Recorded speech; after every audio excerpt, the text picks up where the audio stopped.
Gossaigaon B.ed कलेजाव जोङो दिनै मोनसे नेशनेल कनफारेन्स खालामदों आरो बेनि आयदायानो जाहैबाय स्ट्रेस मेनेजमेन्ट नारसिननायखौ जोङो सामलायनाय जेनेबा जोंनि आगदानिफ्राय आगसिनिफ्राय उननिफ्राय सिगांनिफ्राय गोबां रोखोमनि जेंनाफोर फैयो नारसिननायफोर फैयो बे नारसिननायफोरखौ जोङो मेनेज खालामनो हानांगोन सामलायनो जों हानांगोन आरो सामलायनांगोन सामलायोब्लासो जोङो मोजाङै थांनानै थानो हागोन दा जोंनि जिउआव नुजाथिनाय माखासे जेंनाफोरखौ जोङो बोरै सामलायनो हानो बोरै इफेक्टिभलि जों मेनेज खालामनो हानो जोंनि रागाखौ जोंनि गिनायखौ जोंनि लाजिनायखौ जोंनि गोसो बायनायखौ जों बोरै दबथायनो बेफोरनि थांखिजोंनो जों दिनै मोनसे नेशनेल लेभेलनि कनफारेन्स खालामदों बे हाबाफारियाव इनागुरेल सेसनाव गाहाय आलासि महरै बड'लेण्ड इउनिभारसिटिनि मानगोनां एकाडेमिक रेजिस्ट्रार डक्टर मन्दिल बसुमतारी सार बिथाङा फैनानै मोजां बिबुंथि होलांदों आरो लोगोसे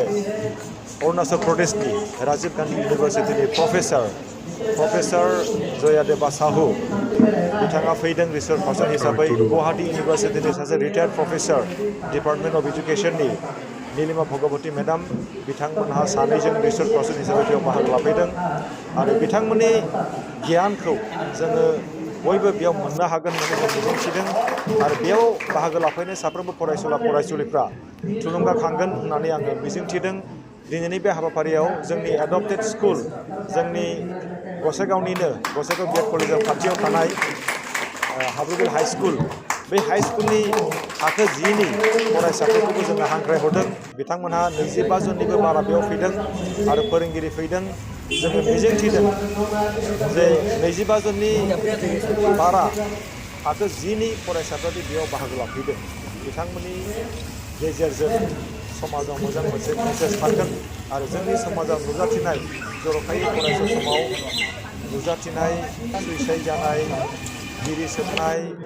जौ लोंनाय फेग्रा मुवा जानाय गावनि लेखा फरायनायखौ नागारनानै आला खाला जानाय बेफोरबायदि जेंनाया एसेब्लाबो सुस्रांजागोन होननानै आङो मिजिंथिदों जों थारैनो गोजोननाय मोन्दों दिनैनि बे हाबाफारियाव गुबुन गुबुन फरायसालिमानिफ्राय गुबुन गुबुन फरायसालिनिफ्राय रिसोर्च पार्सन हिसाबै बाहागो लागिरि हिसाबै बेयाव फैदों आरो गोबां रिसोर्च पार्सन बिथांमोनहा बेयाव दिनै पेपार प्रेजेन्टेसन होगोन आङो बेखौनो हप खालामदों जे दिनैनि बे कनफारेन्सनि गेजेरजों जों मोनसे कनक्रिट आइडियाखौ जों मोननो हागोन जोंनि जिउआव फैनाय स्ट्रेसखौ जों बोरै जों मेनेज खालामनो हागोन बेनि सायाव आंहा मोनसे फोथायनाय दङ आरो लोगोसे आङो साबायखर बावगोन गसाइगाव ओनसोलनि